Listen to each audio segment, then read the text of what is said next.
তো হ্যালো বন্ধুরা, আজকে আবারও চলে এসেছি আর একটা নতুন একটা অফিসিয়াল আপডেট নিয়ে। তো আজকে আমরা যে আপডেটটা নিয়ে আলোচনা করব সেটা হলো যুব শক্তি ভরসা কার্ড। তো এই বিষয়টা নিয়ে আজকে আমরা আলোচনা করব। তো সাথে থেকেও সঙ্গে থেকেও অবশ্যই চ্যানেলটাকে সাবস্ক্রাইব করবে এবং একটি লাইক করে দেবেন। আর পরবর্তী আপডেট পাওয়ার জন্য চ্যানেলটি অবশ্যই সাবস্ক্রাইব করে বেল আইকনটা ক্লিক করে দেবেন। তো আজকে আমরা যেটা নিয়ে আলোচনা করব ওটা হলো যুব শক্তি ভরসা কার্ড। তো এই কার্ডটাতে আমাদের বিজেপি সরকার আমাদেরকে প্রমিস করেছিল যে তারা সরকার গঠন করার পর এই সুবিধাটা চালু করবে। তো তারা বলেছে নাকি জুন মাস থেকে তারা, আমার কাছে অফিসিয়াল আপডেট এসেছে যে জুন মাস থেকে এই প্রকল্পটি চালু করবে তারা। প্রত্যেক আনএমপ্লয়েড ব্যক্তিকে দেওয়া হবে 3,000 টাকা পার মান্থ, বছরে 36,000 টাকা। তাহলে ভাবতে পারছেন এটা মানে কত বড় একটা ব্যাপার, কত বড় একটা ঘোষণা এটা। রাজ্য সরকার এখনও কোনো ডেট ঘোষণা করেনি যে এত তারিখেই একদম অ্যাপ্লাই শুরু হয়ে যাবে। তারা প্রমিস করেছিল যে এই তারা সরকার জিতলে, তারা ক্ষমতায় আসলে তারা এই কার্ডটি, এই প্রকল্পটি চালু করবে।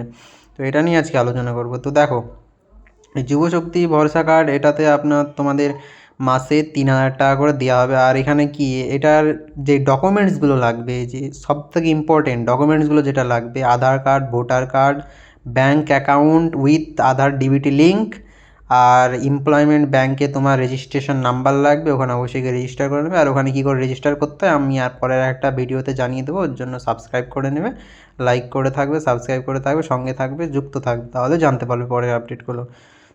তো এখানে এই ডকুমেন্টসগুলো লাগবে: আধার, ভোটার, তারপরে bank account, valid bank account, তারপরে তোমার লাগবে অ্যাডমিট কার্ড এবং মার্কশিট লাগবে। এটা ক্লাস টেন ক্লাস টেন থেকে, মাধ্যমিক থেকে শুরু। এটা মাধ্যমিক বা উচ্চ মাধ্যমিক বা এর উপরে যারা আছো তাদের একটা মার্কশিট লাগবে, মার্কশিটটা অবশ্যই থাকতে হবে।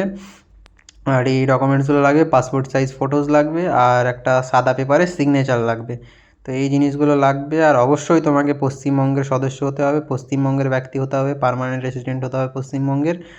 আর এই ডিটেলসগুলো, এগুলো তুমি অনলাইনেও অ্যাপ্লাই করতে পারো, অফলাইনেও অ্যাপ্লাই করতে পারবে।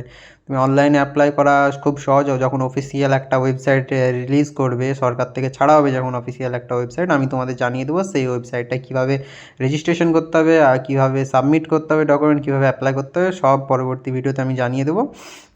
এখন যেই খবরটা চলে আসছে, এইটা দুই মাধ্যমে অ্যাপ্লাই করা যাবে, অফলাইনেও অনলাইনেও। অনলাইনে তো জানোই কেমন করে অ্যাপ্লাই করতে হবে, আমি জানিয়ে দেবো তোমাদেরকে, রেজিস্ট্রেশন প্রসেস দেখিয়ে দেবো। আর অফলাইনে হলো ওই সেই যেটা গ্রামে গ্রামে ক্যাম্প বসবে, ওই ক্যাম্পগুলো থেকে ফর্মটা উদ্ধার করে সেটা ফিল আপ করে জমা করতে হবে। এটা হলো অফলাইন প্রসেস। এখনও কোনো দিক থেকেই ঘোষণা হয়নি, যখন ঘোষণা হবে আমি তোমাদেরকে অবশ্যই জানিয়ে দেবো।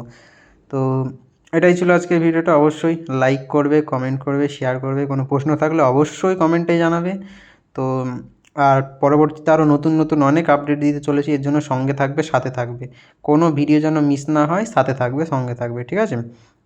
Thank you. আজকের জন্য এতটুকুই, পরের ভিডিওতে আবার দেখা হচ্ছে।